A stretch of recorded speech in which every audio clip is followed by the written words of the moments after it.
Okay, today we're going to be talking about the first civilizations from the Paleolithic into the Neolithic era. Now, this is going to be an archaeological investigation into the world's earliest societies, inclusive of cultural and religious beliefs. Now, I want to say this is that when we think about civilization, immediately we think about Mesopotamia.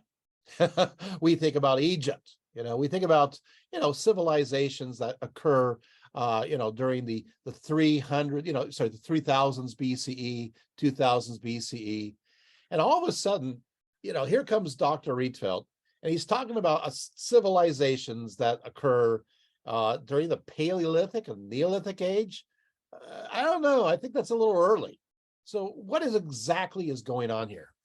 Well, I'm going to tell you what exactly is going on here. So the question is, first of all, what is a civilization? We have to identify our terms.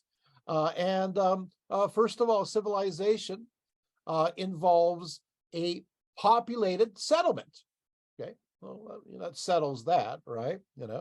That has some kind of hierarchical social classes. So that's good, right? We sometimes there is a ruling party, maybe a ruling elite. They oftentimes have a form of territories, including rural areas around it. And they're connected to pursuits such as agriculture, manufacturing, trade. They are also defined by religious beliefs and, well, cultural values. And they wield an organizing power over humans, as well as dominating the natural environment around them and the use for their needs. So if we take many of aspects of that under consideration, to be honest, Mesopotamia is not early enough. We can go way further back, and some of those same components exist. But of course, we go into the realm of controversy, right? So, and of course, why not? So we're going to take a strictly academic approach to this question. So I don't delve into pseudo-archaeology, but I will go into archaeological investigations when it comes to this question, and I'll be very careful and I'll be sensitive. But before that, let's get things going. All right. So when it comes to the development of humanity, we kind of go through 4 different stages during the Paleolithic age. And so these stages have been defined by Robert Benerick of the Archaeological Group of the Netherlands and James Harold, the founding chair of the Prehistoric Religions Consultation Unit, and as well as others. And it's broken down into 4 groups. Basically, during the Paleolithic age, you start off what is called the mimetic modeling period. Mimetic modeling period. And that goes from 2.6 to around 1.6 million BCE. That's the mimetic modeling period. And you're going, oh boy, you are going straight academic. Don't worry, I'll kind of liven it up here and there. But what exactly is that? Well, we take a look at the material culture. We take a look at the objects that humanity makes, and we realize that, well, there's nothing much going on. So when it comes to using stone tools, because the Paleolithic era is defined by the beginning of the use of stone tools, and it ends with the advent of agriculture. So during this period of time, the mimetic period is what it is. When you think of a mime, you think of, right? That's a mime. So basically, humanity mimics their surroundings, even when it comes to their stone tools, their objects, which are basically, it is what it is. That's a fancy way of saying, hey, I got a rock. Okay, bang, bang, bang. Ooh, look, it's sharp. I'm gonna, dig with this. I'm going to hunt with this. Yeah, you got the idea. Not much going on. Okay, so let's just skip on and go to the next level. Is there any civilization going on? No. So the next level is the conceptual meaning modeling. The conceptual meaning modeling kind of overlaps a little bit on the mimetic period. And that goes from 1.9 million BCE to around 500,000 BCE. Now, this period of time is now all of a sudden, we see conceptions, ideas in the material culture. We see that the tools, there's something going on. There's, they're used for a particular purpose and they're fashioned in a certain way to facilitate that. So this is a period of lots of biaxes everywhere, biface axes everywhere. And once again, not much is going on, but we know that there's concepts there. I have to say, when it comes to humanity, we really can understand how humanity cognitively advances based on the stone tools they make, right?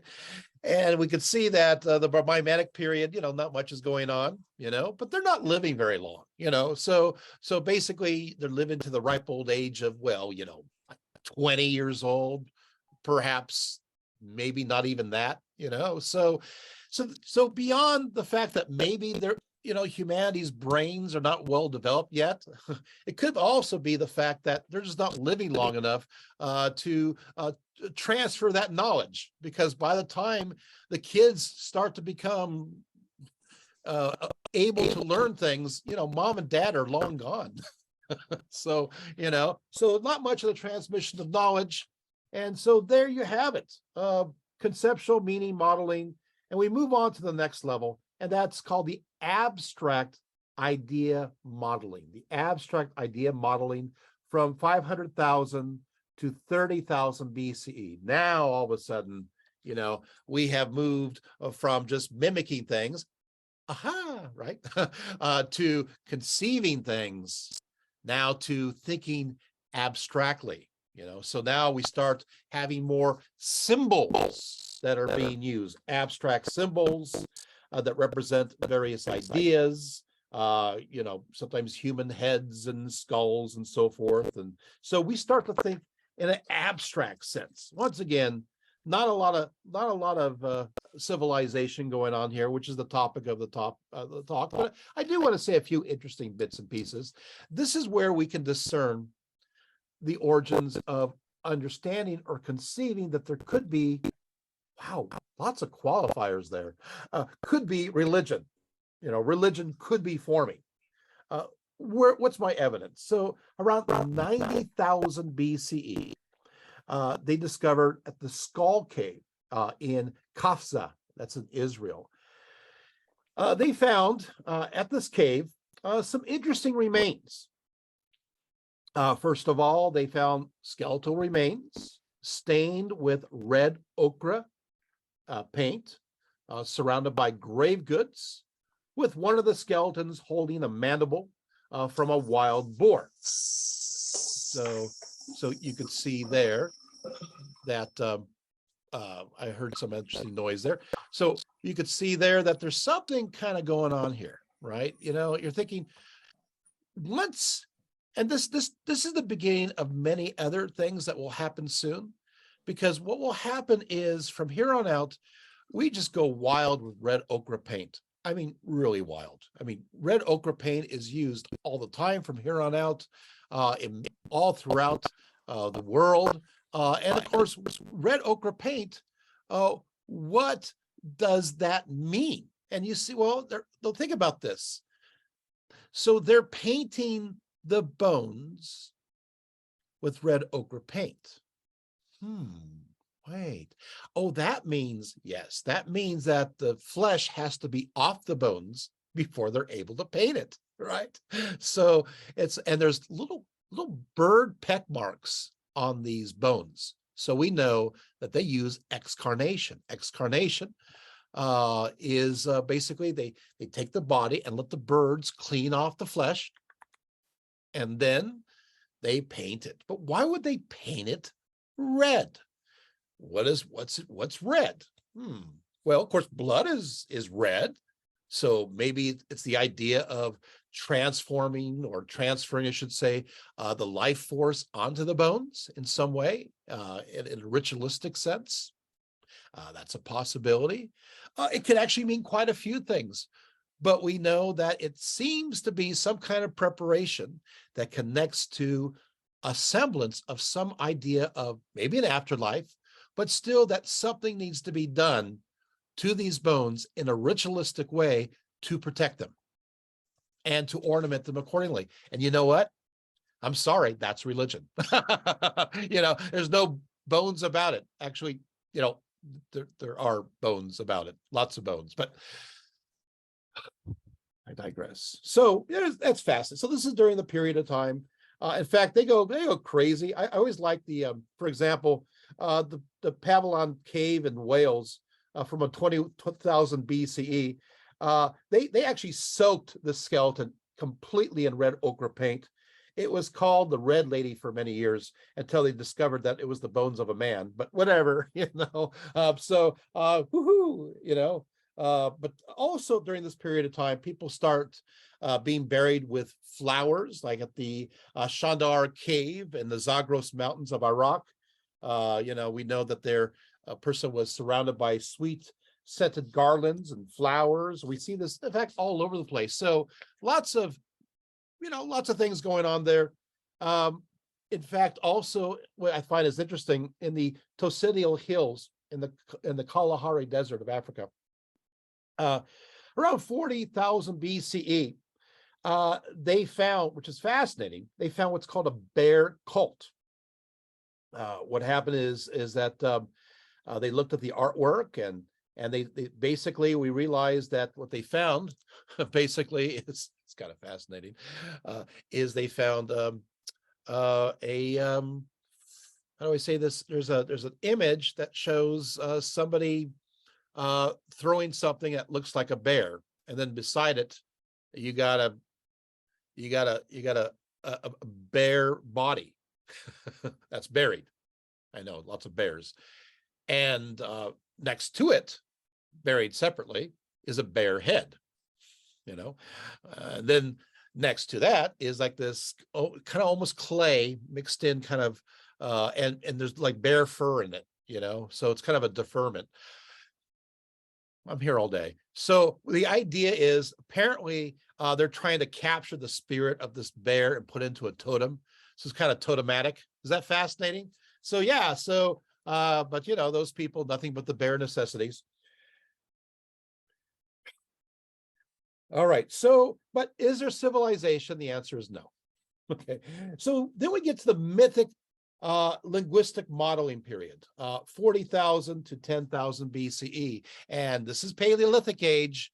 Do we have civilization? Ding, ding, ding, ding, ding. Yes, we do. Suddenly, we do.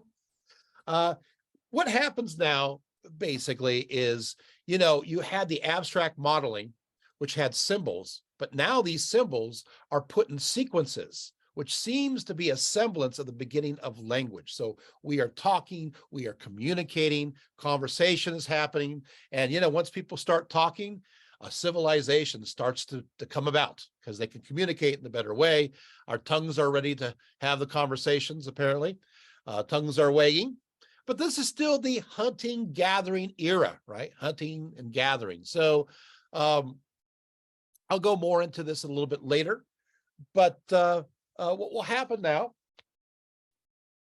is that we have, I'm skipping sections here. We have, of course, I'm not going to talk about the Lascaux caves. That's really interesting, but it's not. All right. Well, now I mentioned it. Now everybody's going to say, "Hey, I want to hear about the Lascaux caves." All right. So basically, this is in southwestern France, around 13,000 BCE. It was discovered by four curious teenagers in 1940, and don't forget their dog Robot. I like that name for doggy. And they found this cave with very realistic images of animals, along with abstract geometrical designs and painted dots that correlated exactly with various constellations, which is pretty cool, revealing they had a knowledge of the night sky. Now, while 900 animals have been identified, 605 of them are exactly known, including 364 horses, 90 stags, representations of cattle and bison. They found a single bear, 7 felines. So, they found a rhinoceros. I'm going to pause there for a second. This is southern France. So you're picturing like a rhinoceros wandering around southern France. There you have it. They found a bird, aurochs. Yeah, and they found only one human image there. I guess we're not as popular. What I find is interesting is that we take a look at what people ate. And they like to eat mammoth and reindeer, because what we do is we find their campsites and we find what they eat. It's interesting that nothing that they are, the majority of what they're eating is not depicted on the caves. Did you guys notice that? And I think that is interesting enough as it is, because, you're thinking to yourself, wait a second, if well, that means that that we were taught that it was that they would paint the object, and then because they're going to hunt it, and then they ritually kill it, right? And then they go out and they take, because they want to capture its spirit, and then they go out and get it. But what do you do when the food that they're mostly eating is not on there? And so some have said it had some other religious symbolic meanings and not necessarily hunting. Also, these caves are hard to get to. You have to, at that time, you had to really take a great effort to get up there in the first place, which again, seems to have more of a religious feel to it. Are you following me? Right? So it could be used for something entirely different, but we all know that this is what archaeologists always say, and we got Jack here, who's another one, right? When we don't know what it's used for, we just say it's used for symbolic purposes, ritual purposes, and we just kind of leave it at that and run away quickly, but there's no hubris, right, going involved with all this. So there you have it. I did talk about that. So back in the Paleolithic age, before we get settled, we're going to get settled, and we get settled, we get civilization. Basically what happens is that people, they go from campsite to campsite on average during the Paleolithic era in Europe. Now, of course, I can't speak for everywhere else in the world, because my specialty is Europe going into the Middle East. So on average, they have about 4 to 6 campsites each year. And what they do is they move with the seasons. And how do they know the seasons are going to change? Because they look at the stars. Because as you know, the Earth, it moves, right? I move the Earth. So you have, of course, you have the equinox, you got solstices and so forth. And so what happens is that when the Earth, tilts, here, it's tilting here. Okay, it looks like it's getting really warm. So that would be what? What kind of solstice are we going to have here? Looks like a summer solstice, doesn't it? And we go, okay. Now we're now we have the vernal equinox. Oh no, we're having the winter solstice, right? Oh, we're back here. And then no, then we find this, right? Of course, all the spring equinox. And so we bend back and forth, and the stars in the sky change accordingly. So when they look at the stars, they go, oh, look, it's time to move to another location. You go, but doctor, we're talking about civilizations. Yeah, but guess what? We're talking about civilizations. They start to sometimes line up their cities and villages according to these, to also tell the stars. So we'll get there. But so yeah, they know when to move. But then again, they think, hey, you know what? Maybe because the stars move, maybe it's the stars that have the power over us. It changes the seasons after all, right? Because the stars are different. And look, it's cold. Look, it's hot. It must be the stars. So we got to have this relationship with the, you get where. So you got this beginning of an astral kind of a belief system and religion. So, and I find that very interesting. So, so what happens from here, going on, is that also, of course, the other thing is that men typically were the hunters. Women were typically the gatherers, but this is not always the case. But there are reasons why the men typically are the hunters, and we, of course, we find grave goods, and they're buried with hunting implements. But the point is, the reason why is because women do something that's pretty amazing. Yeah. So what happens? It goes as follows. All right. So what happens is that women suddenly get bigger and bigger. And look, they have a baby, right? And of course, the guy is so happy. He's like, wow, it looks just like my best friend.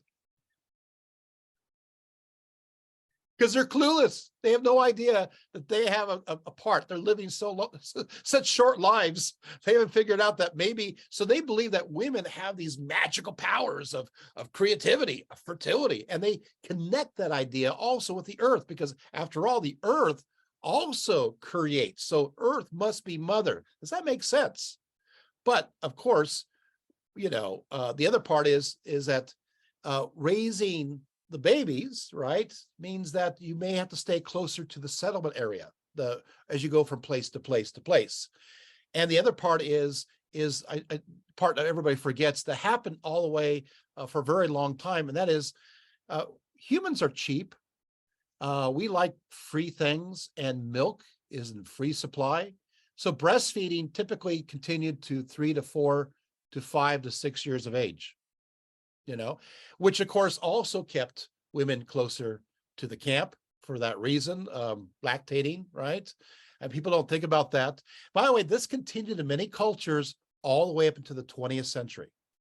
And I know a few examples. I actually know somebody who was raised that way. So yeah, you come from a Latin American background, some places had those traditions, and it continued long, like in Puerto Rico. Did you guys learn things quickly? Okay, too much. Also, women do something else magical every month. And it happens and it's magical, 3 to 4 days, Oh, how wonderful that is, right?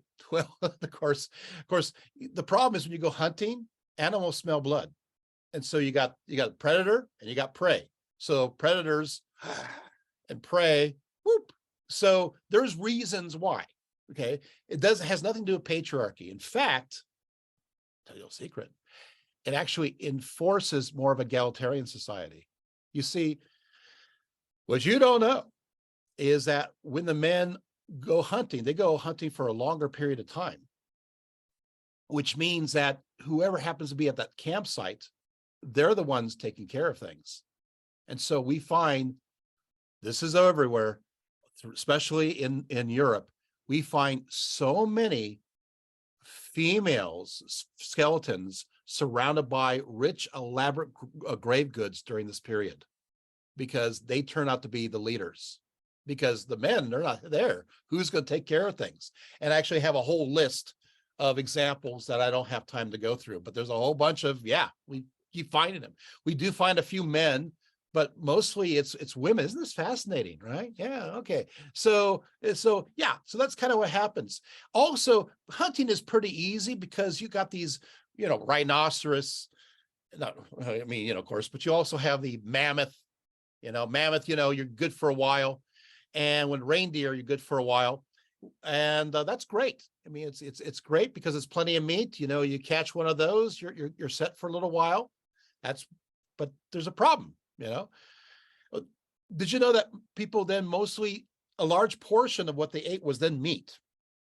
Once again, how do I know this? It's called paleo poop. Paleo poop. We take a look at their fecal matter, and we realize, hey, you know what? There's a little bit of vegetative materials, but there's a lot of proteins, mitochondria. Yeah.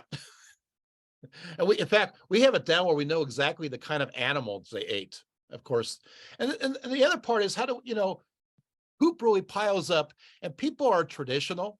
And this kind of leads to a settled society, which we'll talk about in a few seconds, because what happens is people go to the same campsites. And so they all go to the same cave, and they all go number 2 in the same cave. So we can do stratigraphy, and we can see the changing diets of what they ate over a period of time. You know, when they ate more meat and when it became more vegetative. Is this interesting? So what happens, it does happen, is that towards the end of the Paleolithic age, although I'm going to be talking about civilizations in the Paleolithic age, towards the end of the Paleolithic age, the Ice Age ends and the waters rise. As you know, when ice melts, you know, water's got to go somewhere, and the waters rise and it gets a little warmer. And so those big old animals, the mammoth, you know, and as well as the reindeer, those animals then go north, and they're replaced by the deer, the rabbit, the gazelle. There is a problem with this. They're harder to catch. It's harder to hunt those. And when you do, you got less meat. And so all of a sudden, people kind of go through for about 400 years, you know, some soul, 400 years, sorry, not 400, I meant, I added 10, 4,000 years, apologize. They go through some soul searching, a lot of soul searching, and they need to have some. So what they start to do is they start focusing in on vegetative materials. Does that make sense? Because they have to compensate for the lack of meat. I have some Paleolithic, Neolithic friends who work at Ephesus, and they joke that this is the era. Of course, they say this in German. They joke this is the era where men are not bringing home the bacon. so Schweinert. But the point of the matter is that you know, you still have them all excited, you know, being buried with their hunting implements, but you know, what are they? They're not bringing back much. So what happens is that now we're forced to focus on vegetative materials, and because of that, we learn agriculture. Does that make sense? So we kind of go through a hybrid. So many of these civilizations are kind of going through a hybrid. Sometimes they're not quite hunting, gathering, and they're not quite agriculture. They're in between. And that's what's fascinating to me, because that's where civilization starts, at that sweet point where all of a sudden they can stay in the same place and survive, right? Civilization can happen when you can stay in the same place. You don't have to go from place to place to place. And sometimes it doesn't mean agriculture proper. Sometimes it means kind of this hybrid. And I'm going to give you so many illustrations, you won't be able to stand it anymore. But I got to give you a nice little general overview as I go into the specifics. Is that cool? So you kind of know the bird's eye view there. And then, of course, once agriculture starts, then, of course, it's the Neolithic age, right? It's the beginning of that. So I hope that helps as an overview. And so you're going, okay, so where do we go from here? Oh, well, let's start with our first civilization. Okay, drum roll, please. The Gemone culture. Many scholars say that the first culture, the first civilization, is the Gemone culture. This is fat. You look it up. You know, this is credibility. It starts in 14,500 BCE and ends in 300 BCE. Look it up. That's a long time. Where in the world is that? It's called Japan. Something happened. There is an anomaly, and I love talking about anomalies. So first of all, what happens is that, there's supposedly a primitive hunting and gathering culture, but they used to think that. But over the last couple of decades, they started finding settlements, and these settlements became earlier and earlier and earlier. And it turned out that unlike many other Paleolithic people, the Gemone did not have to migrate. I didn't have to go around to find enough food because the food naturally flourished all around them. And in fact, it flourished enough for them to be able to be settled down, to have these gatherings, these places, the settlements that later on became villages. And of course, it also led to the increase of population. One thing that helped was rice. Now, rice, as we found out in 2012, was first cultivated in China at the Xianren cave in Xi'an, and goes back to 18,000 BCE. But at this time, there was kind of a land bridge that connected Japan with the continent. And so it very quickly, even though it was in China, it thrived in Japan. And the Jomon culture adopted that. But because of that, in fact, we actually have pieces of the first pottery at Odai, Yamamoto. We discovered that in 1998. And of course, this pottery dates back to you hear the word pottery, dates back to 14,500 BCE. The very first piece of pottery is 14,500 BCE in Japan. Yes, it goes back to 18,000 in China, but from here on out, we have pottery. Pottery, 4,000 years before the rest of the cultures around the world. Whoa, why? Why do they have pottery? Okay, let's just be boring for a second. I actually have some ancient pottery here, but I don't have time to run and get it. But I just want to say a few things. You know, pottery is not too popular if you're traveling from place to place. Because if you store something in a pot and you're traveling, you know what's going to happen? It's going to break. It's like, oops. So pottery is used for a settled culture. It has to be settled. And what they do is they store their food in the pot. It's like a box. It's like a container. It's like the refrigerator. It is where they put their seeds. It's where they put other kinds of foods. Does that make sense?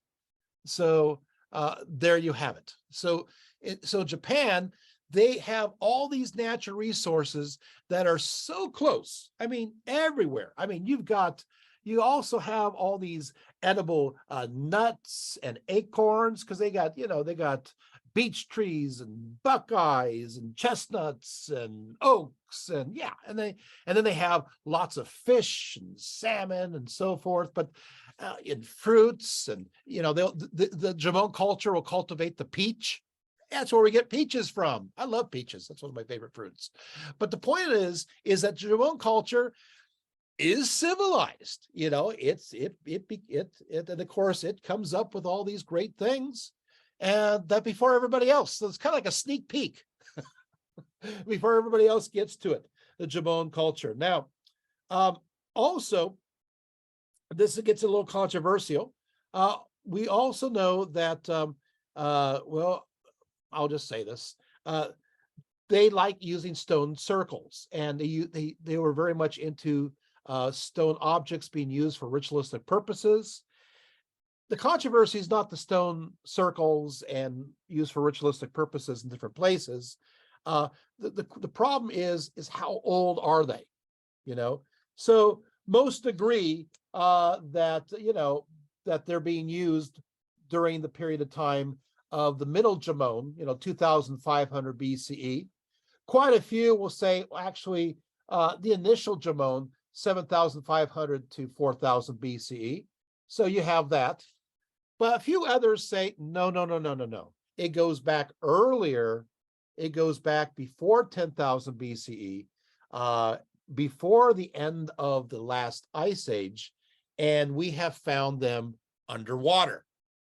Because, as I said before, when the ice age happens, everything's frozen. And then when it melts, the water level, the sea level rises, which means that those places would be underwater. So what will happen is we see underwater all of these stone formations, and now we get into a fight. between archaeologists and geologists, and what is natural and what is man-made and what is supernatural and aliens, So we enter into this area because all throughout the China Sea, all throughout between Japan going into China, which was, this was connected by a land bridge, we find of this evidence that seems to go back earlier. Now, this was more controversial before Göbekli Tepe. Because Göbekli Tepe, which everybody agrees upon, is from around 10,000 to 9,000 BCE in eastern Anatolia. Now of course, these are, these stone monuments, and we agree on that, and they're that old. Now that that's happened, saying that the Jabon culture had that roughly around the same time is not as controversial as it was before. Before it was like, ooh, this is an anomaly. Now it turns out it's just business as usual. And Stonehenge turns out to be kind of a newbie. So in all of this. So we take a look here. I don't want to spend forever in the Jabon culture, but I do want to say that the Jabon culture increased as far as Siberia. So it covered into China. It covered quite a large area. You did have, during the Middle Jabon culture, you have something called the Dogu figurines. I like the Dogu figurines. They're really interesting. These are made out of fired clay. They're in fantastic and creative shapes. They're kind of a mixture. Some are feminine in form. Sometimes they mix human and animal aspects, so half beast, half human. Some people say that they are used as effigies of people that was applied to sympathetic magic. For example, if one were like sick with a disease, the sickness was then transferred over to the Dogu object, and then the Dogu object was destroyed. The reason why people think that is because the majority of the Dogu that we have found have been intentionally destroyed. They have been intentionally broken. So that leads to that belief. Oh, also, the Dogu characters have like these goggles, and sometimes they have these looks like helmets. And of course, the ancient aliens, people are going, look, they're astronauts, they're astronauts. It's like, yeah, okay, whatever. But there you have it. Their faces are kind of heart-shaped in general. So who knows? And that's the Jabon culture. In 1995, they discovered the Jabon site of Sanai, Morama, which revealed that they're definitely not a simple culture. The site revealed that they lived in large, elongated houses that were oftentimes raised on stilts. In fact, the configuration of these buildings show an understanding of math and geometry. In fact, there's even a giant monument there. It looks like a giant calendar structural that is connected to the placement of the sunrise and the sunset, and it's aligned also to mark Midsummer's Day. They're pretty sophisticated. So we're going to talk about one object that they found underwater that is okay. It's called the Yonaguni Monument. The Yonaguni Monument, Yonaguni.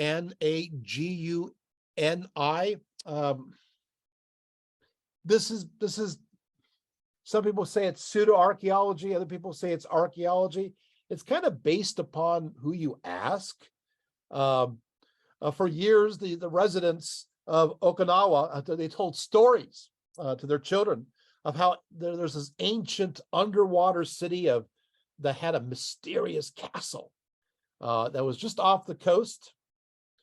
And, it was the stuff of legends. The story told how a certain Taro Urashima was brought to the sea god's palace by a turtle that he had rescued. So it's a good thing to rescue turtles.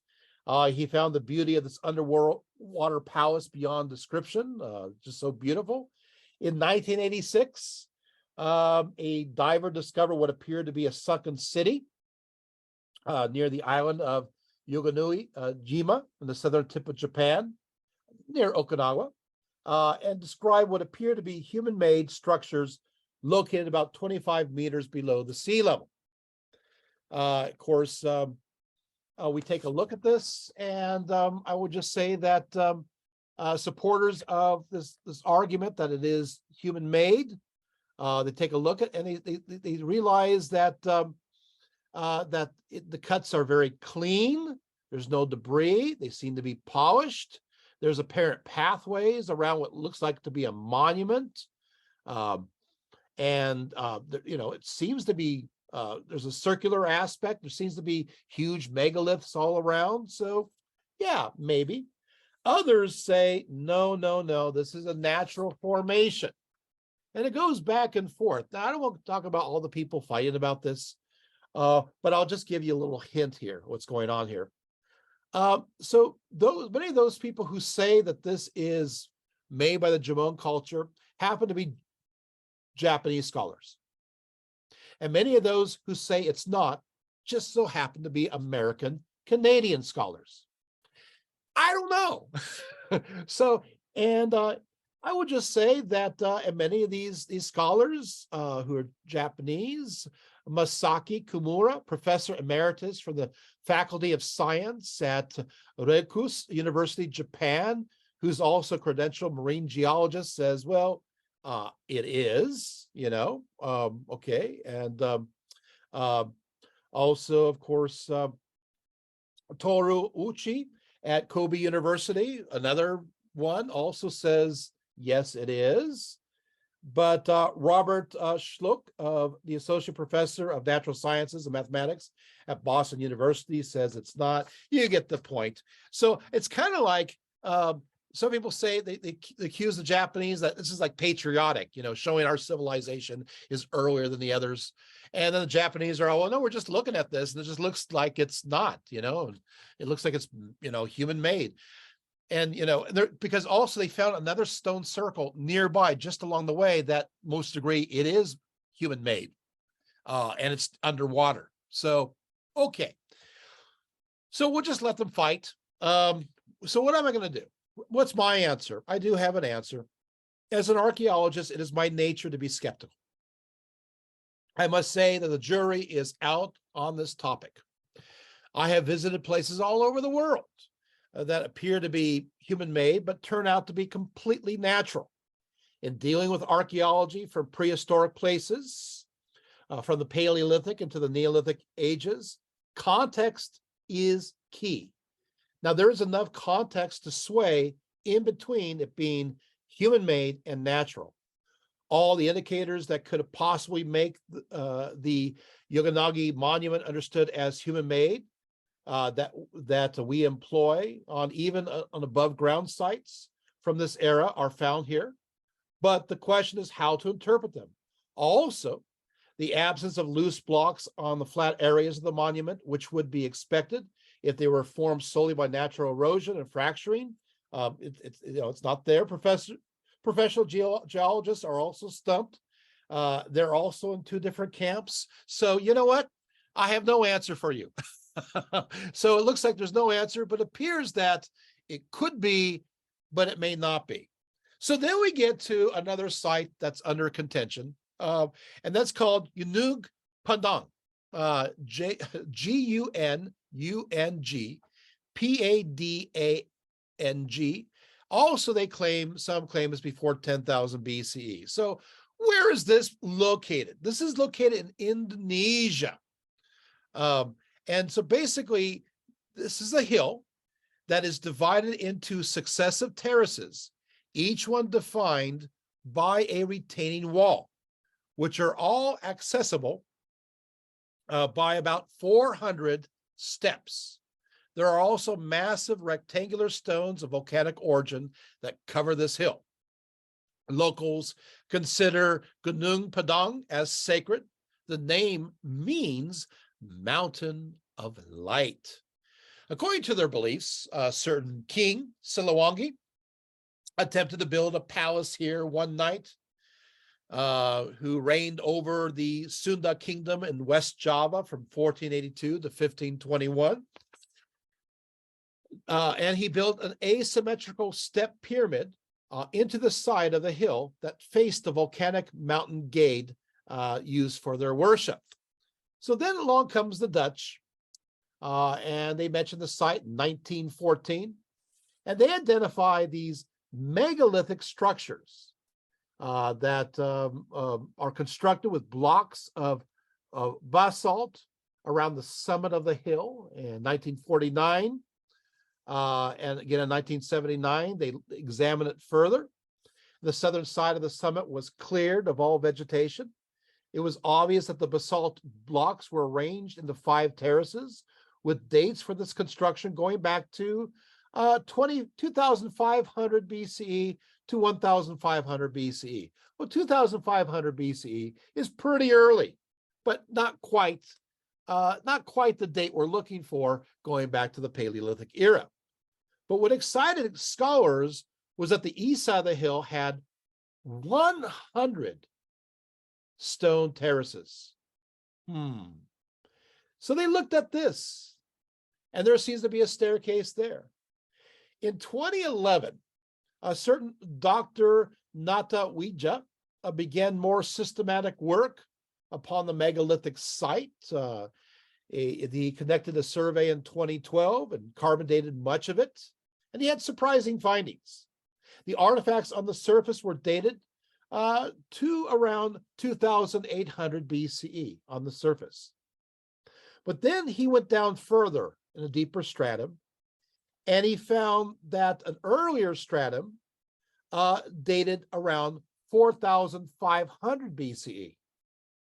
Then he went to levels, he went about 10 meters below that, and then he found another layer that dates to around 10,500 BCE. Uh-oh, now you see where we're going. Well, it seems to be earlier layers. So as he drilled deeper, he seemed to be coming up with deeper stratum. He did also geoelectrical, georadar and geomagnetic testing and looked through this, but then he kept going down. And then this is where scholars start to go, no, I don't know. He went 90 feet further and he found supposedly stratum that goes back to 18,000 BCE. And it's like, okay. And he says, guess what? It looks like the mound is a man-made pyramid. Oh, no. So you can see where we're going. So most scholars will say, okay, all right, wait, you went too far. Well, but most scholars do agree that the surface, was modified. It goes back to the 2500 BC. In fact, others didn't have as much problem going back to the 4,000 to 5,000s, and a few 10,000. But once you get to 18,000, 20,000, you lose a lot of people, But there you have it. So this could be an earlier site, but again, it's contested. It's fascinating in general. Oh, one thing that's also interesting about some of the blocks made of andesite, you can knock one of these blocks and it makes a ringtone. I know, yeah. It's a rare geological occurrence. It's known as lithophony. Basically, the property of some rocks actually emit musical sounds under some kind of stress. So you could actually go around and knock some of these blocks and they'll make a musical sound. Dum, dum, dum, dum. That's kind of cool. I mean, that alone is worth visiting the site. Now, there's another civilization that scholars all agree it goes to the Paleolithic age. Yes, we'll talk about them in a few seconds. It's called the Natufians. That's right, the Natufians. So we'll talk about them in a little bit, but before we get there, there's not just one, there's actually 3 civilizations that cross the threshold between the Paleolithic and the Neolithic. And so this is where it gets exciting, at least, well, for me. So, but first we have the Great Shift. The Great Shift is, from 13,000, 10,000 BCE, you got things getting warmer, life is changing. And because you have the larger game that's moving north, the smaller game's taken over, and people are focused more on vegetative materials. They're focused in, so they haven't created, agriculture doesn't exist yet, but they are still kind of figuring out things. They're learning how to, well, here's a plant, we're going to try to cultivate it where it's at, and we'll water it, we'll maintain it. So they start learning these things during this period of time where they can't have easy meat. So they're kind of forced to learn. So many of these cultures are kind of hybrid cultures during the Great Shift. I do want to say that there's a group of individuals that said, you know, we're not going to adapt. And these people moved north with the big game. So most of the people decided we're going to adapt. We're going to eat less meat.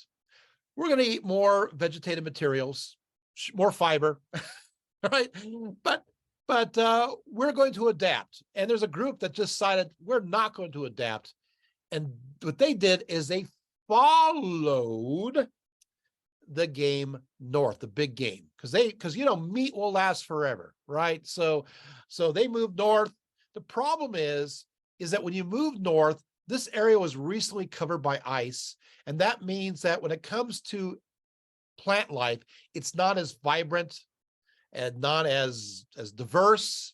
And so when it comes to the gathering aspect, it becomes less, which means, you know, women were typically the gatherers, so their role gets a little less when they go more north.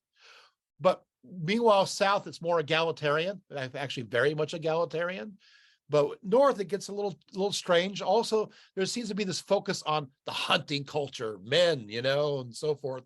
And we see this change because what happens is that we have tons and tons of female figurines everywhere during this period of time. But when we go north, we see more and more male figurines appearing. So we see a change. We also see a change in burials where, you know, women and men are buried kind of equally. Now we see men buried with some distinction and women disarticulated bones. So there is really concrete evidence that you can prove that there's a shift there towards patriarchy for those people at north. Meanwhile, egalitarian in the south. Is that making sense? This is something you can qualify in you know, looking at the material culture, not just make things up, looking at their graves, looking at what they're leaving behind.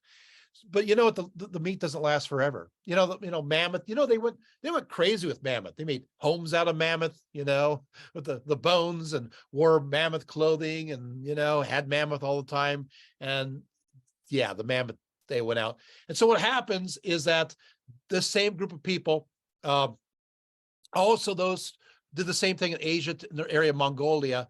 They kind of ran out of the big game. And what they start doing is they start fighting each other for resources. Now they become more warlike because they're fighting over, you know, less stuff. Now it's a warrior culture, right? You know, not just a hunter culture. And then after that, of course, since they're always migrating, they focus on the sky. And of course, the sky spirits. And of course, you see the patriarchal aspect there because the earth is giving less. We're kind of putting things together. And then all of a sudden they start to go south again because they're running out of things. And those are called Indo-Europeans, also known as Caucasians because of the Caucasus Mountains. And then around 5000 BCE, they start to spread all over the place and attack those cultures to the south and start to take over. Does that make sense? And then that's where patriarchy moves across egalitarian. People always say that's Buddhist, that's myth. Hey, you know what? I can trace these people, okay, every 50 years as they move. So that's not a myth. If I can trace them by the material culture in the changes of their settlement patterns, in the houses and the way they have their tools, in the way they bury their dead, and if I could trace that every 50 years and see them moving in, I don't think that's much of a myth to me. What do you think? You know, and I can. In fact, I can tell it right now. I've drawn charts and maps. Is this fascinating? So there you have it. But let's forget those people because they're outside our scope. Let's go back to this great shift. So, well, we have a great shift, and so what will happen, I'll talk about it soon. We're going to have, of course, the Jamon culture survives the great shift pretty well. You have what's called the Quadon culture, And this is in Egypt. Actually, it's the Upper Nile River. And it straddles between the Paleolithic and Neolithic age. And we also, of course, have the Natufians. And so what turns out, at first, it's like, look, it's getting warmer. We're starting to adapt. We're in settlements. This is great, you know. We're also domesticating the gazelle because that makes sense. Things seem to be going okay. And then suddenly something happens, and civilization has to take a backseat. And that's called the Young Dryas catastrophe. The Young Dryas catastrophe. What had happened is that things were getting warmer, and then there's a hiccup. And all those civilizations I mentioned have to take a back step and become hunters and gatherers for a short period of time again. What happened?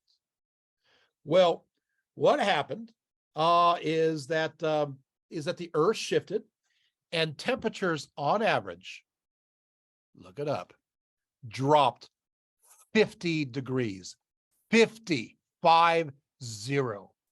So if you're typically, this place is in their 80s, congratulations, it's the 30s now. Freezing temperatures. And this lasts again from 10,900 to 9,600 BCE. That people don't, you know what happened during this period of time? Now in the Americas, we lose quite a few animals. We lose, for example, the short-faced bears, the mastodons, the giant grand sloths, the saber-toothed cats. We lose the American camel, and the horses go extinct. So this is not a great period for, but animals happens all over. And so all of a sudden, you know, humanity is getting comfortable, and then it's like, uh-oh, we have to take a step back. What happened? Some people say there was a great flood that caused it. And other people say, well, no. I'm going to go with James Kennett. James Kennett, Professor Emeritus in the Department of Earth Sciences at the University of California, Santa Barbara. Good source. He links the Young Dryas period to a cosmic impact event, that a comet collided with Earth. By the way, tonight we're going to have a near miss, by the way, coming up tonight, and so take a look at that up. So he put together an international research team from 21 universities in 6 countries, and they take a look, and they revealed in the ground these nanodiamonds of extraterrestrial nature at 32 sites in 11 countries, spanning an area of 50 million square kilometers across the entire northern hemisphere. This evidence is within plain sight. It's underneath California. So it's here.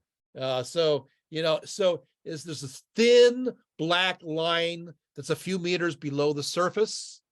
It's what it is. And of course, obviously we take a look, and this glassy metallic materials would only be found forged as a result of temperatures that would be about 2,200 degrees Celsius, which would mean, yes, it would be a meteorite kind of event.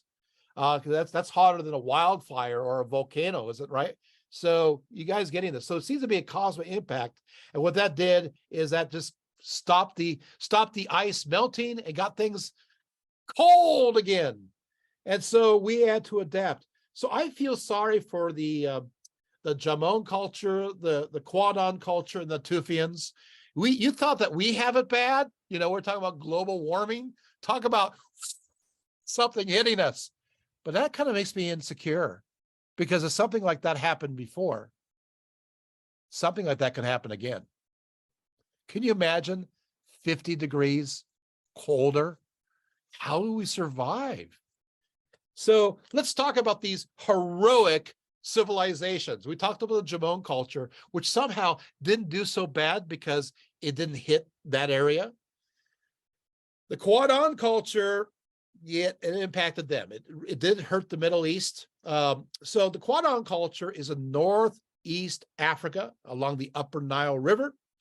It flourished between 13,000 and 9,000 BCE. They combined hunting and gathering culture, but it also included a determined focus on the collection and preparation of wild grains for consumption. You see the agriculture starting? You feel it, right? It's semi-agricultural, right? In fact, evidence reveals that there's local edible vegetation, that even though it was not planted, it was watered, it was nurtured, they're figuring things out. The Quadon culture then represents a transitional culture between the Paleolithic and Neolithic age.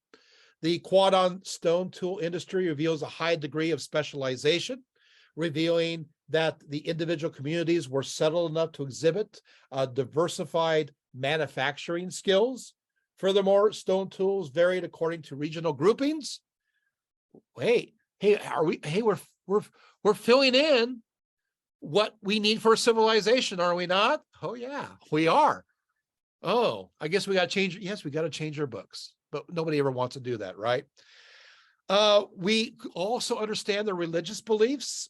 They were buried in simple oval pits that were rather shallow and covered over by a stone slab. We see this in other places too.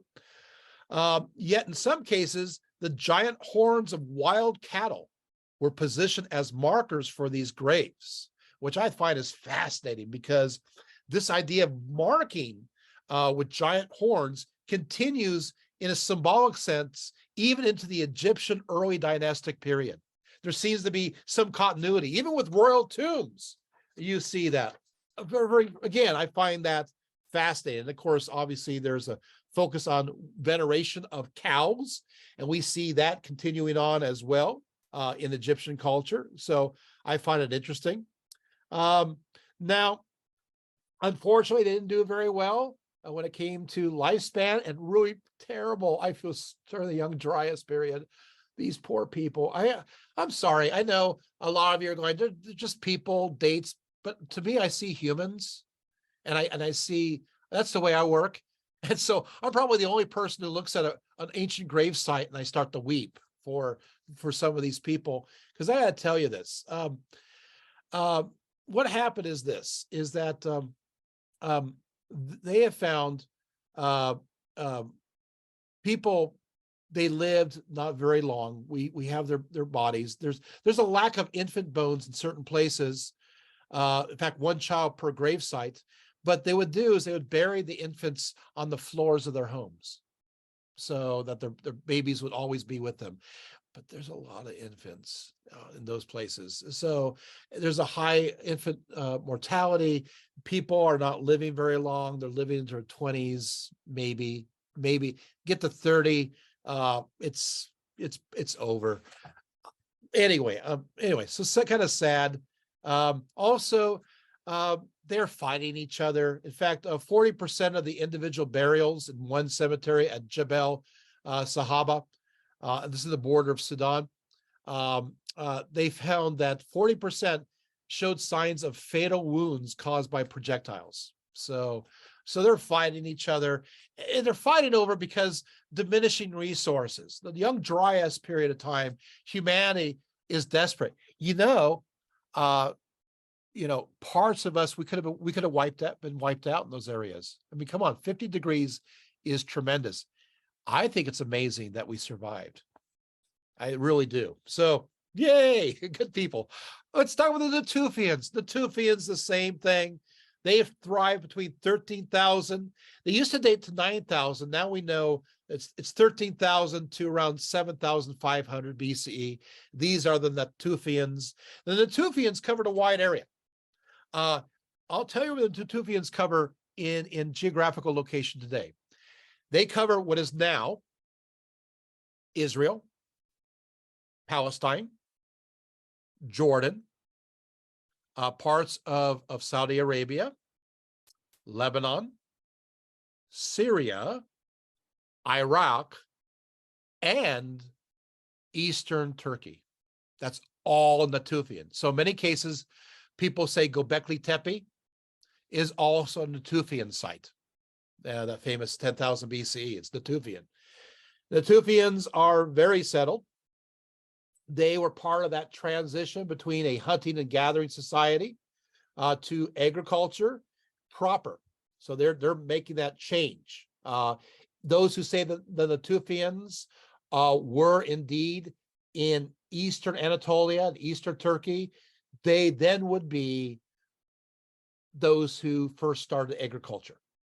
Okay, so this is where it starts. Thank you, Natufians. Some scholars say that the Natufians cultivated the first fig. We find the first fig in Jericho around 9,400 BCE.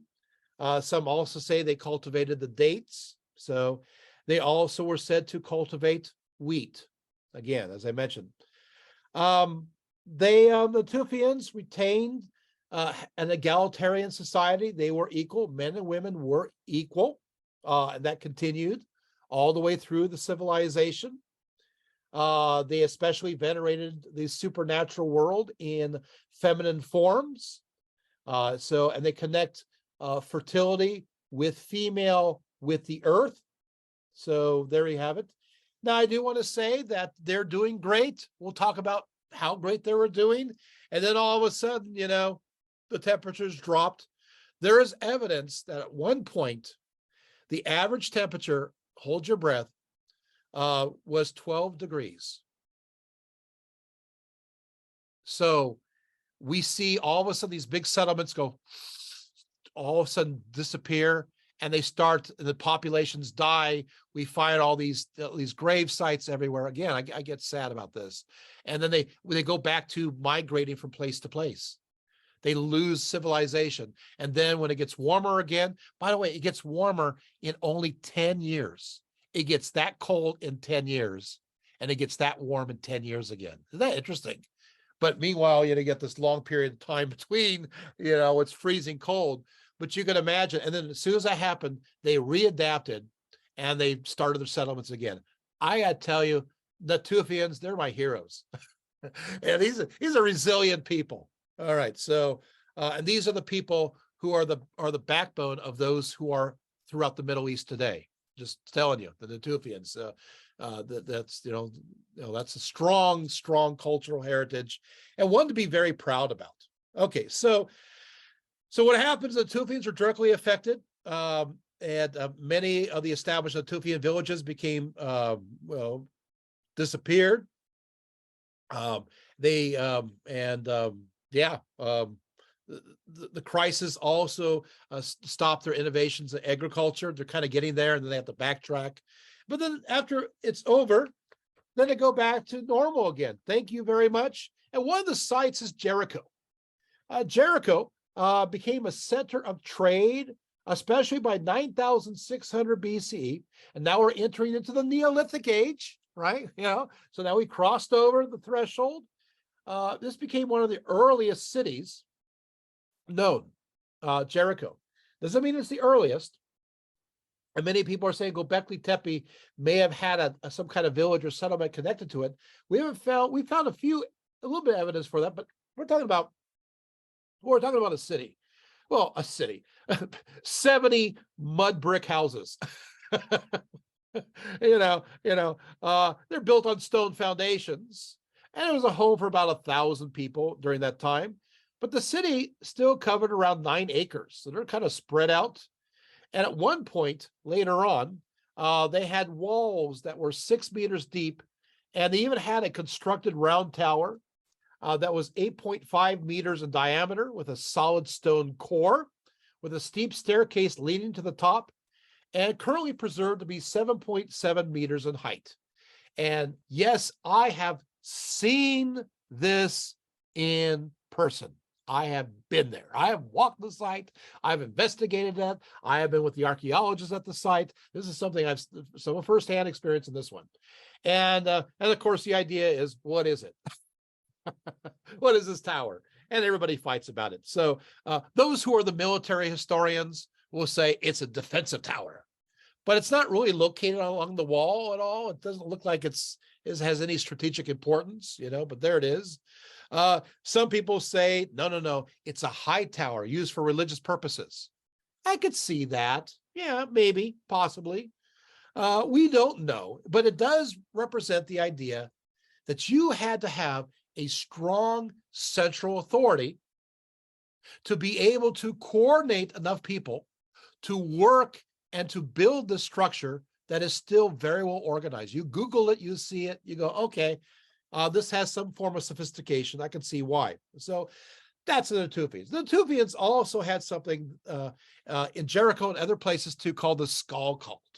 The skull cult is as follows. I'll tell you the story. Basically, what happens is that, let's just say, let's be optimistic and say it's grandma, not mom or dad. But so grandpa passes.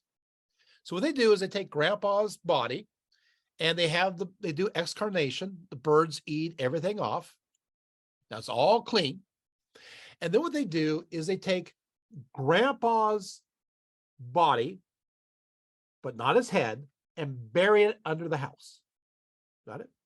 They take his head then, his skull, and they completely fill it with clay. And then they paint it a flesh color with seashells placed in the eye sockets. And then they put it on a small red pedestal. Yes, red ochre paint. Right? And they situate that skull looking out towards the front door. So everyday life in Jericho is like, hey, Mom, I'm home. And you look inside the door and there's the friendly skull of your grandpa. Oh, that's great. So it seems to be connected with ancestor cult. It's protective. He's looking after. Now let's just say grandma dies. They do the same thing. Okay. So they take grandma's body, they clean it all off, excarnation. And then what they do is it's like rotating tires. They take grandpa's skull and they bury it towards the edge, foundation, the exterior part, kind of facing outward. And they put grandma's head now on that red pedestal. So the most recent dead person is the one on that pedestal. So it's kind of like, hey, they're kind of straddling the realm of life and death. And they're the most, and so they kind of create that conversation, that communication. Isn't that fascinating? And this is the Natufians for you. The Natufians also, they had their tombs and their various tombs, so they bury their dead that way. But other places, I'll mention a place by Mount Carmel, they decided we're going to use another technique. What we're going to do is we're going to bury our dead under what's called pipe mortars. And basically they bury the dead and they have this stone with a hole in it. A lot of people don't know what the hole is for. Some people say what it's for is to put food in it to feed the dead. Other people say, no, it's to put a pole in a monumental sense. And it's, so to mark the grave. Other people say, no, it's used to put a phallus in. I'm thinking, okay, some of these archaeologists have been out in the sun too long. So there you have that. So that's fascinating. Now, furthermore, as far as being buried with various goods, usually it's shells. They like shells. But in some cases, they would bury them with flowers. So there you have it. One interesting grave, which I'm going to bring up, is there's actually a couple. There's a couple that are buried, and the whole thing is lined with flowers all the way around. Oh, I forgot to mention, they oftentimes bury themselves, if not buried under the floors of their houses in the settlement areas. Sometimes they'll be buried out in the middle of nowhere with their doggy. That's right. So, hey, dogs start getting domesticated, and it's like, yeah, get buried with your dog. Oh, and they finally figured out to cultivate something called the gazelle. The gazelle, yes, what a dream. Gazelles, right? They learned the hard way that gazelles don't really work. You can see that domesticated, they had find little pins where they domesticated the gazelles. But apparently gazelles, they jump out of things. They escape. And so, but it took us about 4,000 years to figure out that the gazelle, we can't domesticate them. That's probably because people are living too short of lives. It's kind of like, it's like, you know what? I don't think this gazelle, next person, I don't think the gazelle is going to, they don't live long. And so 4,000 years, they're living with the mistake of this gazelle just not working out. Fortunately, they moved on to goats, and goats next, a domestication. But that didn't work out very well because goats, as you know, as I observed today, I was at a college today where you have the goats there, they're eating, they pull the grass right out by the roots. And so when they do that, they start denuding the entire landscape. So the Natufians have an environmental disaster of these goats clearing up all the grass, and they're pulling it all out by the roots. And then it rains, and the rain basically washes away the topsoil, and then you got desert. Did you know that some parts of the deserts of Jordan and parts of the Gaza Strip and are caused because of those wonderful goats? We're still living with the environmental impact of those Natufians going, oh, this is not working out.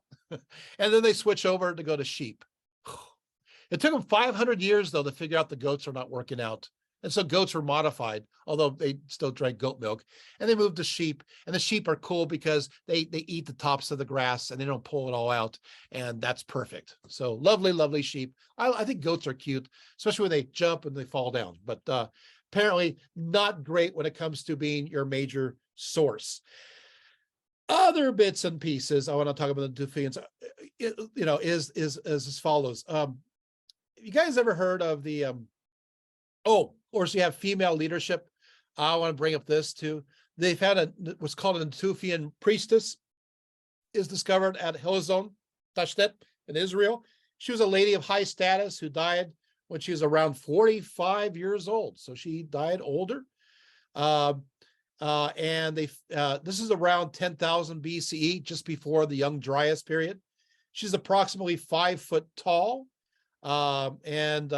She was surrounded with exactly 50 tortoise shells that were carefully arranged to signify some meaning, along with parts of various animals, eagles, pigs, leopards.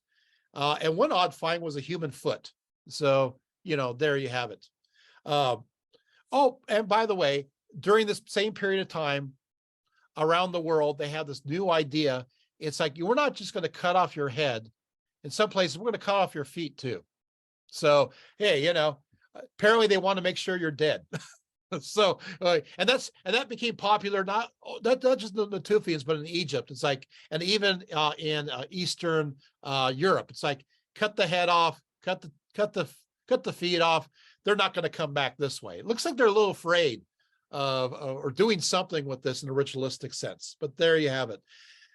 One fascinating part is called, have you guys ever heard of the Ain Sakri lovers? The Ain Sakri lovers. This is the first depiction, this is Natufian, of a male and female making love. These two lovers were carved out of a single stone and are directly facing one another.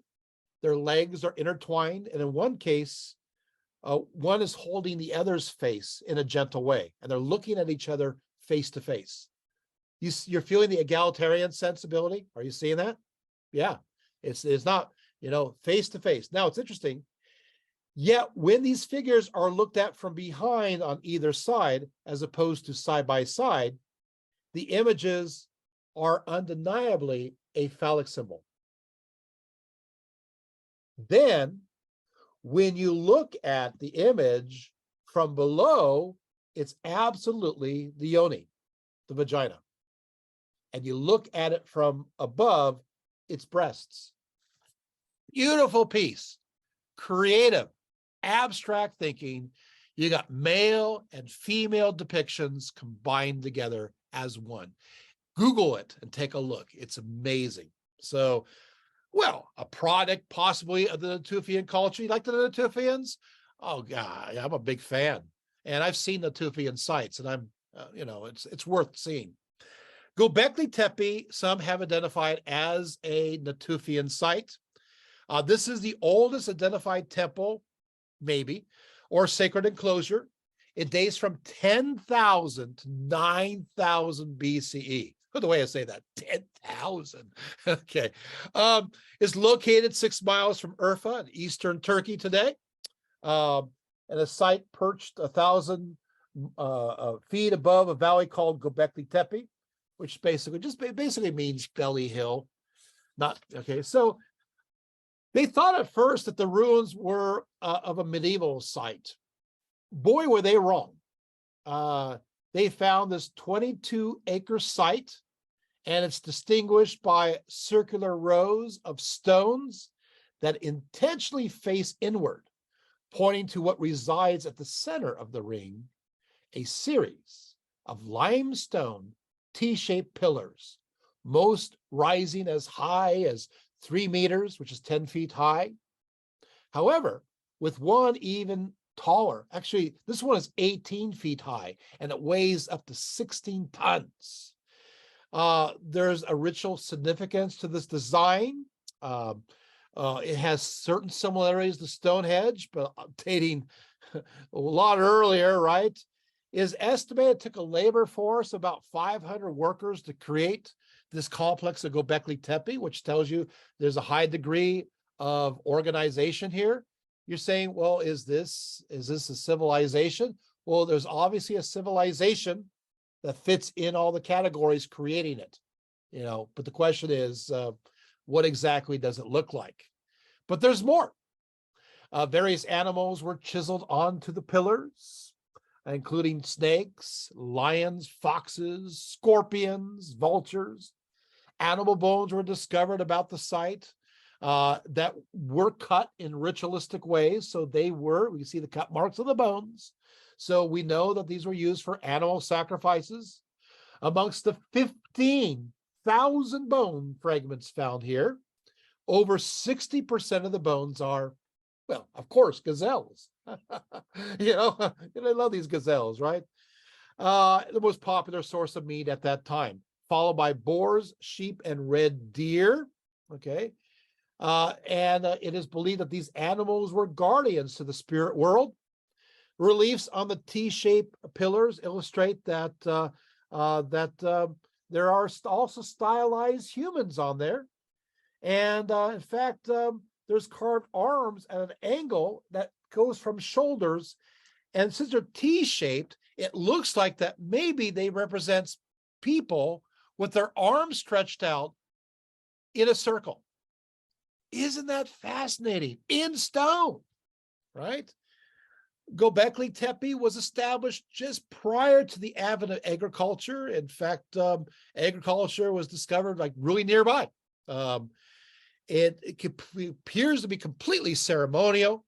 So archaeologists, are fighting over if there are public structures or domestic structures or not. They're fighting over that.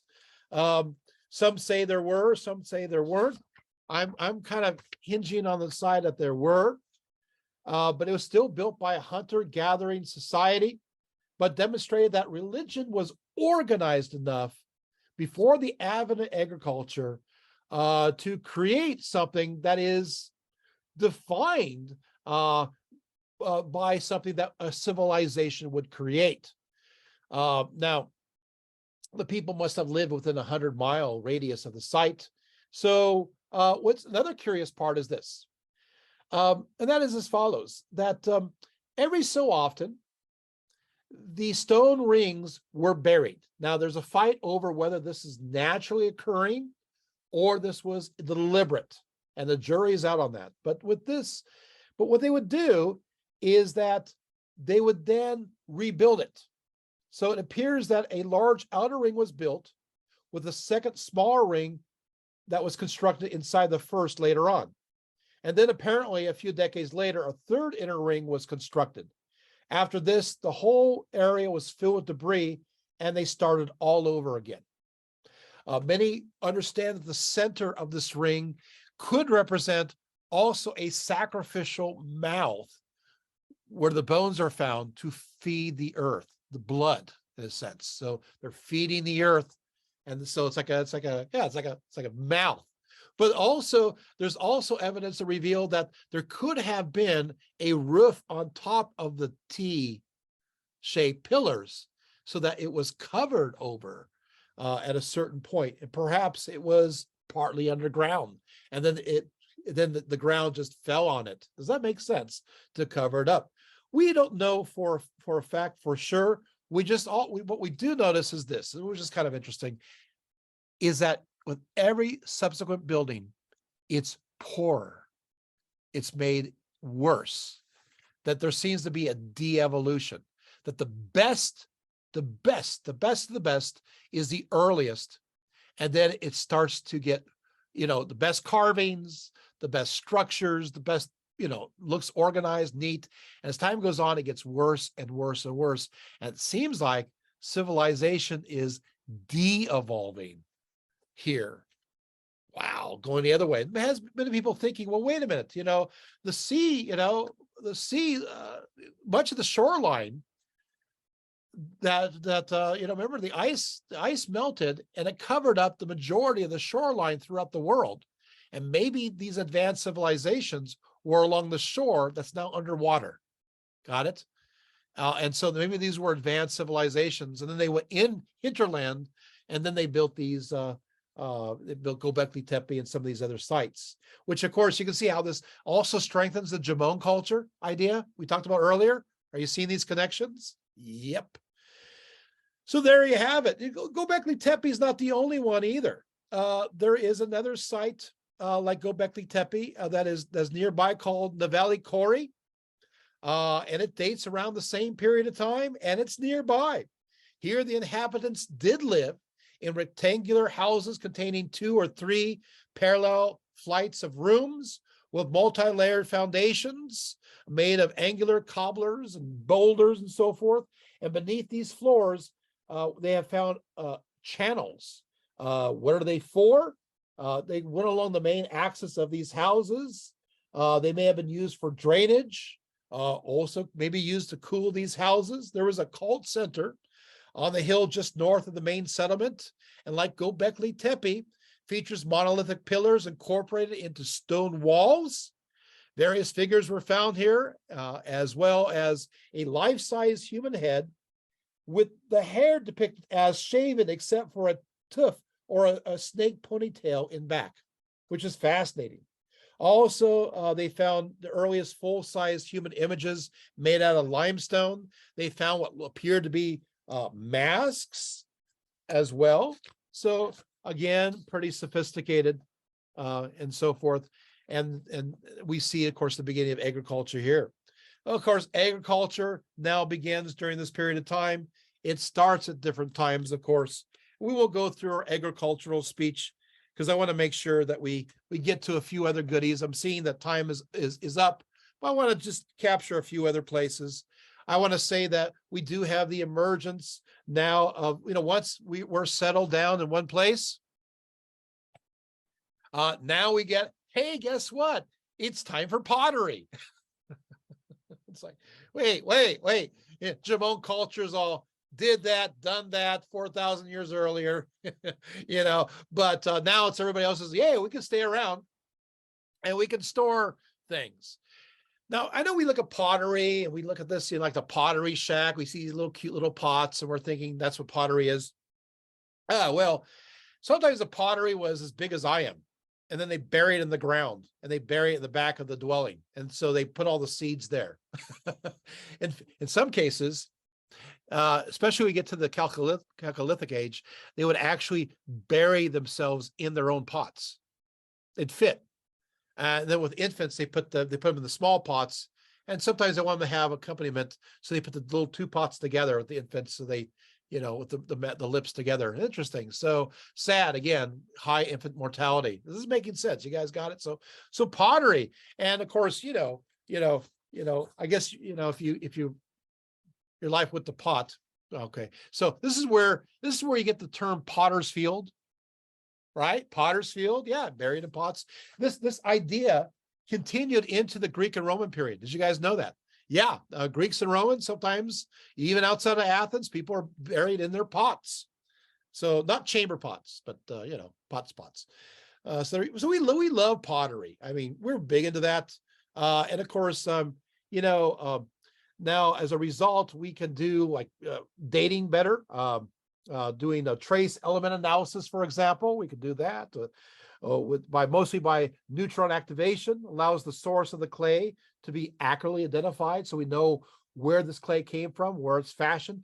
As a result, we know who's trading from where, because if you find a clay pot, that's not, from the region, you can figure out what region it's from. So we're able to identify trade routes. Obviously through a thermoluminescence tests, we can provide an estimate of the date of the last firing. And so we can date it that way. So kind of cool. In fact, I'll go a little bit further.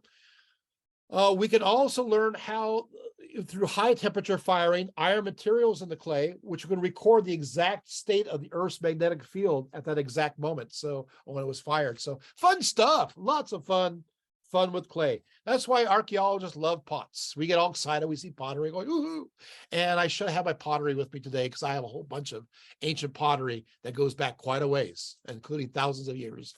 But I didn't think ahead of time, and it probably wouldn't see it very well anyway, holding up to there. But there you have it.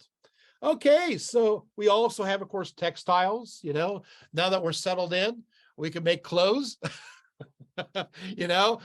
So we can grow it. So that's cool. And of course, obviously, it's the sheep, right? So the wool, so that starts there, but also like in India, cotton as well. And then, of course, we have metallurgy, for the stone tools, for the metal tools. That's inclusive, of course, not just for weapons, but for agriculture.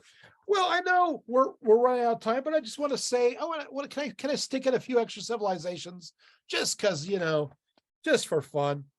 Okay, so we got the Pentoshan culture, 8,200 BCE to 6,100 BCE.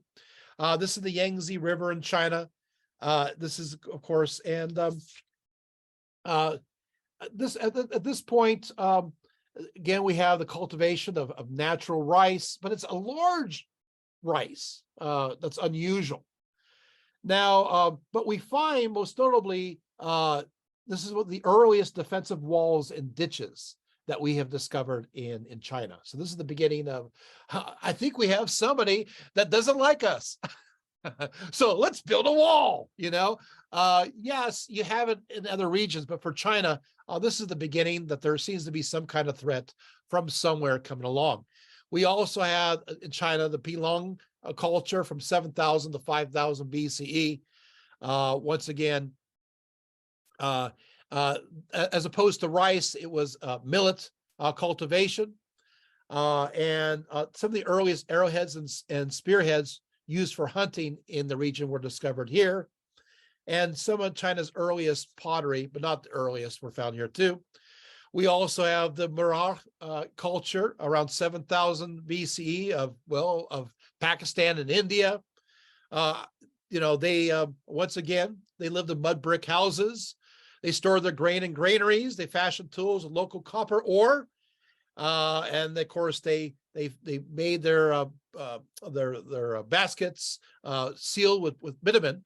But what I want to bring up is that early on they figured out, here it is, proto-dentistry. What? Yeah. So 7,000 BCE, it is time for the dentist. So they have found drillings in human teeth, including fillings. So they found 11 drilled molar crowns in 9 adults.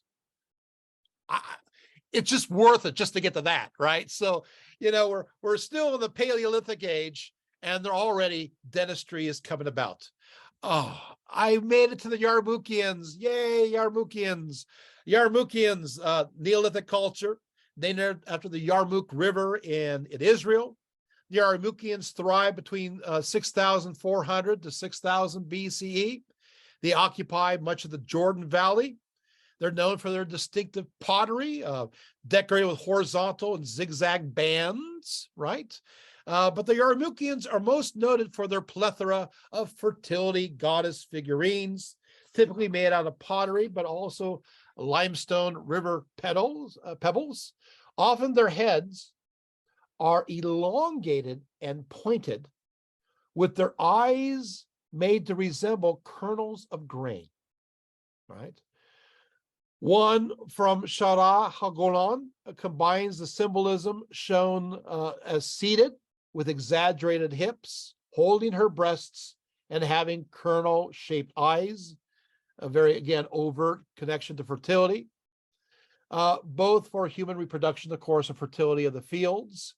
In fact, at Shar Hoglan, 130 of these Yarmouktian figurines were uncovered, with 50 more found in Munhata. In fact, these figurines are everywhere, so all over. But a few of these are male, and you see a male phallic symbol, but some have people confused.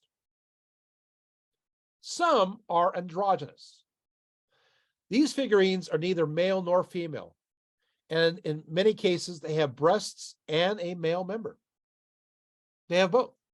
Some scholars have theorized this could indicate the existence of a theoretical third sex amongst the Yarmouktian culture. Others say that the contrasting sexual characteristics on the same image demonstrates the concept of a trickster by nature. Others say that this is the idea of the male and the female combining together as one and worshiped as together as the combination of both. You can go with any one of these, but I think it's fascinating. The Hala culture, 6,100 to 5,500 BCE. This is in the Fertile Crescent region. And once again, we see tons of these female figurines everywhere. We also find female figurines that are not voluptuous. They are thin, and they're holding children. They're holding babies. In some cases, they have the head of reptiles. Okay. And then we have Çatalhöyük, because I know a few people wanted to make sure that Çatalhöyük would be talked about. So I got the Çatalhöyük, 6,500 to 3,500 BCE. Central Asia, Çatalhöyük is sometimes looked at as connected to a later Natufian culture. It covers 32 acres, characterized by densely packed rectangular houses overlapping one another, so that they had to be entered via ladders through the roof, much like you have with the indigenous peoples of the Americas. And of course, in typical Mediterranean fashion, the rooms are surrounding a central courtyard. It's interesting because looking at the dwelling places, there's lots of wall paintings depicting bulls and leopards. Lots of bulls going on here all around the city. And it looks to me that 1/3 of the houses were set aside for ritualistic purposes because there's no residential use for them, but they're intermingled in space with domestic areas. So you kind of go right from a domestic area to a ritualistic area and then back into the domestic. It's fat, and they're kind of overlapping and built on top of each other. It's kind of neat. I like it. Not that I want to live in that community, but you can see that's very egalitarian in many ways. Everybody living equally. They all seem that there doesn't seem to be a privileged class just working together.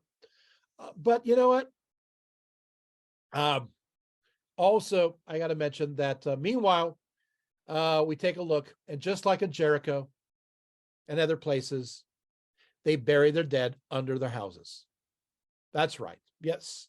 And in many cases, they're without their heads, and their heads are buried elsewhere. And also the excarnation, birds pecked away at it. So we find these bodies sometimes under the floor, sometimes around the hearth, sometimes directly under the bed. Those no skeletons under the closet. No. We have skeletons under the bed. Can you imagine, sleeping with all these dead people under? But you know what? For them, let's get into their culture. For them, that was comforting. Did you know for them, why would you bury your loved ones way out there in the middle of nowhere when they could be close and protective of your home? They're watching after you. Why would you throw them away? So when we, I know it's a different cultural belief, but I think we need to respect it. Because now, don't do this today. If a relative passes away, don't bury them under the house, because that's called a crime scene. But I'll be in trouble. But you got to respect them, because I can understand why they would want to have their heritage, their legacy under their homes, close. So in a sense, they're always with them. And that tradition continues on with infants. Even if it was in Egypt, though, with infants, even later on, that at least you'll bury those that you have lost under your floors. Now, that's the positive aspect. However, in areas of Phoenicia and Israel, that not as positive, and Carthage not as positive. They would actually ritually sacrifice the youngest baby. I mean, so that the firstborn, to dedicate the house and protect you, but yuck. But anyway, but in this case, not as negative. It died as an infant in the positive sense. Also, of course, once again, we find fertility figurines everywhere, and we find also figurines of skinny ladies holding babies, and in many cases with the head of reptiles, but with a nice, beautiful wig. So that makes them look pretty. So you got the wig going, reptile face, wig. And a lot of people wonder, why in the world do they have a face of reptiles? Maybe it has to, reptiles shed skin. Maybe it has to do with rejuvenation. Once again, possibly fertility. We don't know, but things do change. Now, I know we have to come to some kind of close. And so I'll close with this one. The Ubaid culture, 6,500 to 3,800 BCE. This is another sophisticated culture. Once again, this is in the southern part of Mesopotamia. Now, because of the high water table near the Persian Gulf, they were unable to find suitable soil to cultivate wheat and barley. But they were able to do other ways to survive. They also had a very complicated irrigation system. Most of the residential houses were composed of mud brick, rectangular in form, consisting of one room. Public buildings included a vast array of prominent temples. But why am I talking about them? They came up with this great invention. It's called the pottery wheel. And I think that's really significant. Okay, but one other thing, something else happens. We take a look at the Ubaid culture, and we see that it's egalitarian at the deepest levels. Male and women and men are buried equally. But then as you go further up, it changes and becomes more dominated by men, and men are buried with more significance. The same thing happens. The earliest level, we find mostly female figurines. And as you go further up, we're finding more diversity of figurines. Are you following me? Right? So it looks like patriarchy does come, and you could actually trace it in the stratums of the Ubaid culture between 6,500 to 3,800 BC. You just have to take a look. And, we also, there's some other interesting representations. We see some images that look like tattoos and so forth. Lots of fun stuff. But we could trace that. And it turns out that during this time that the Indo-Europeans are sweeping down. And the Indo-Europeans do not arrive in this area, but they are just to the north, and their culture and their patriarchal perspectives are starting to spread into the Middle East. What I'm trying to tell you is that the Middle East was egalitarian, and then around between 5,000 to 4,000 BCE, when the Indo-Europeans sweep across from the Caucasus Mountains, start around 5,000 BCE, and they sweep down just north of the Fertile Crescent, that starts to influence this region. And then, of course, the Indo-Europeans continue on their way to, of course, go to Persia, because Indo-Europeans are Persians. right? And then they continue and they arrive in India between 2000 to 1500 BCE. And they arrive and they are the Indo-Europeans, also known as the Aryans, the ones who arrive in India, who bring, of course, the Vedic culture, okay, which is fascinating. And of course, what they do is they try to mix with the Mundas and the Dravidians, who are the indigenous, right? The Indus Valley civilization are the Dravidians as well as the Mundas. This is fascinating. And so patriarchy arrives in that area. Now, a lot of people say, no, that's not true. Yes, all you have to do is let's do some DNA, will you?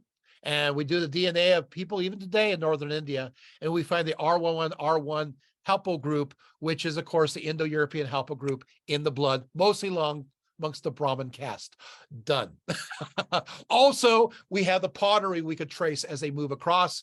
Also, we have the settlement patterns as we can trace across. Are you following me? Also, we can see how their burial patterns across, it's consistent. And when they arrive in a new area, it changes. Meanwhile, the Indo-Europeans go the opposite direction as well. They go through Europe, they go to Greece. The Minoans are not Greeks, they are not Indo-Europeans, and they are egalitarian.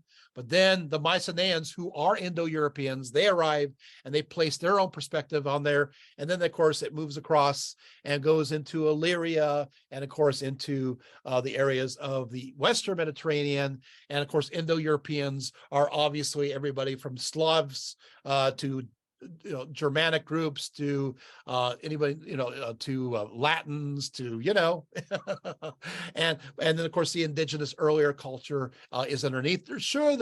There is intermarrying going on. That's why people look different in different areas, because it's the old, Punnett square, right? You have the gene factor. And so you have certain dominant traits, and those dominant traits of those indigenous peoples do carry on. So you can see still the markings of this earlier culture etched off across the faces and body builds of those people in Southern Europe, as well as North Africa. Is this interesting kind of stuff? As well as going into India. So are you guys having fun yet? So this is a great change. But that, of course, means that we're also moving into the Chalcolithic age, and we're out of the Neolithic. But we covered, these civilizations. So guess what? If you follow the beginning, if you follow the classic definition of a civilization, we have actually covered many civilizations that do fit in with that criteria. A lot of people roll their eyes, but I'm sorry, if you're checking off all the boxes, that's still a civilization. I guess people but we want to start with the Mesopotamian Fertile Crescent. That's fine. Just realize there's other civilizations before, and they thrived. But it is also a story. It's a story of human survival. It is humanity facing some of the gravest threats, where it seemed at some places that we could have gone extinct, and yet we didn't. We were resilient. So it's not necessarily a negative story. It's a story of people working together, doing their best to survive all these kinds of obstacles and still come out in the end. And of course, my heroes are still the Natufians, they came on back, they got knocked out and they came on back, and that hardy stock is still the backstock of so many in the Middle East today. So there you have it. There's my talk. The curtain is closed. Thank you so much.